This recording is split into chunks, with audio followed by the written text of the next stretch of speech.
राजस्थान में 2 विधानसभा सीटों पर हुए उपचुनाव में ही बल्लभनगर की सीट कांग्रेस जीत रही है और इसके बाद ही आपको ये भी बता दें कि बीजेपी के लिए मजबूत मानी जाने वाली धरियावद सीट पर बीजेपी और कांग्रेस के बीच कांटे की टक्कर है और अगर यहां बीजेपी जीतती है तो मार्जिन पिछले चुनावों की तुलना में काफी घट जाएगा। बीजेपी के नेता भी इस सीट को लेकर स्पष्ट बात नहीं कर पा रहे हैं और उपचुनाव के ही दोनों सीटों पर एग्जिट पोल भी कराया तो सामने आया है कि बल्लभनगर में ही चौतरफा मुकाबला और सहानुभूति के चलते ये सीट कांग्रेस के पक्ष में जाती दिख रही है। वहीं धरियावाद में भी कांटे की टक्कर बनी हुई है और ये भी तय किया जा रहा है कि दोनों ही सीटों पर हार जीत का मार्जिन काफी कम रहेगा। और आपको ये भी बता दें कि बल्लभनगर में यह 3 से लेकर 5,000 तो धरियाद में ही ये 5 से 8,000 के बीच ही हो सकता है और धरियावद में ही विधानसभा चुनाव में बीजेपी प्रत्याशी गौतम लाल मीणा 23,000 मतों से जीते थे और इतना ही नहीं, इनकी मौत के बाद ये सीट खाली हुई थी। बल्लभनगर में ही 3700 मत से ही कांग्रेस ने गजेंद्र सिंह शेखावत के जनता सेना के रणवीर सिंह और भिंडर को हराया था। बल्लभनगर में ही कांग्रेस का प्रीति शेखावत को ही टिकट देने का भी फैसला सही साबित नजर आ रहा था और आपको ये भी बता देते हैं कि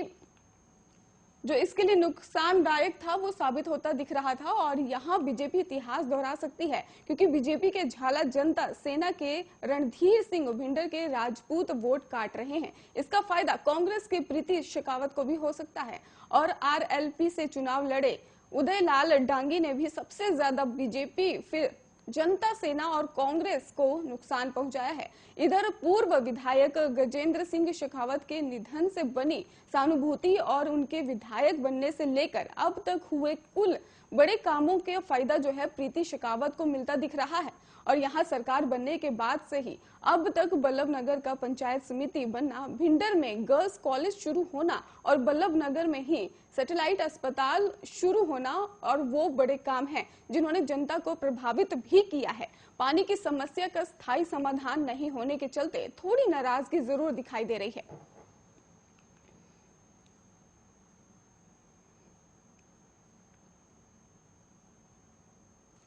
उत्तर प्रदेश की योगी सरकार राज्य कर्मचारियों को दिवाली से पहले बड़ी सौगात दे सकती है। सरकार दिवाली से पहले महंगाई भत्ता और महंगाई राहत यानी कि डीआर का भुगतान कर सकती है। यदि ऐसा होता है तो सरकारी कर्मचारियों को बड़ी राहत मिल सकती है। रिपोर्ट्स के मुताबिक वित्त विभाग ने जुलाई से बढ़े 3% डीए और डीआर भुगतान के दस्तावेज भी तैयार कर लिए हैं। ऐसा माना जा रहा है कि सरकार अपने कर्मचारियों को दिवाली पर ये सौगात दे सकती है और ये भी आपको बता दें कि इस समय राज्य सरकार अपने कर्मचारियों को 28% की दर से ही डीए भुगतान कर रही है। 3% डीए बढ़ने से ये दर जो है 31% हो जाएगी और अगर ऐसा होता है तो कर्मचारियों के वेतन में इजाफा हो सकता है। वही रिपोर्ट्स के मुताबिक अक्टूबर के वेतन के साथ ही नवंबर में इसे नगद देने का प्रस्ताव है और इसके अलावा जुलाई से सितंबर तक का 1 पैसा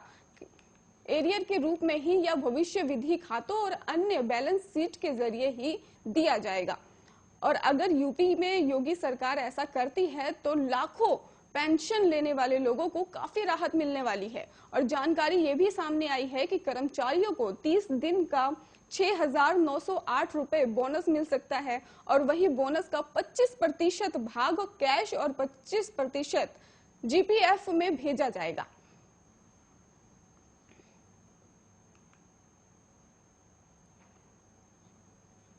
पाकिस्तान से मिली हार के बाद न्यूजीलैंड के खिलाफ रविवार को T20 विश्व कप सुपर 12 चरण का महामुकाबला भारतीय टीम के लिए करो या मरो का होगा और विराट कोहली की कप्तानी की भी ये अग्नि परीक्षा होगी जिसमें उन्हें अपनी टीम से अपेक्षाओं का खरे उतरने और एक उम्मीद भी है। और आपको ये भी बता दें कि पिछले रविवार को पाकिस्तान से 10 विकेट से मिली करारी हार को भुलाकर भारत को न्यूजीलैंड के खिलाफ अपने प्रदर्शन में काफी सुधार करना होगा। न्यूजीलैंड जैसी बेहतरीन टीम के सामने ये उतना आसान नहीं है। टीम सऊदी और ट्रेंट बोल्ट खासकर भारतीय बल्लेबाजों के लिए अक्सर परेशानी का सबब बनने आए हैं और अहम रहेगी और टॉस की भूमिका ऑस को देखते हुए टॉस की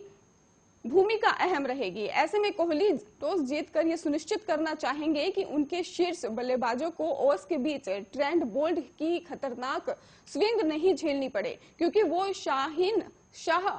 और अफरीदी से भी ज्यादा कहर बरपा सकते हैं। सूर्य कुमार यादव और ऋषभ पंत से भी बेहतर प्रदर्शन जो है उसकी उम्मीद होगी। खबरों का सिलसिला लगातार जारी है, आप देखते रहिए आर्यन न्यूज।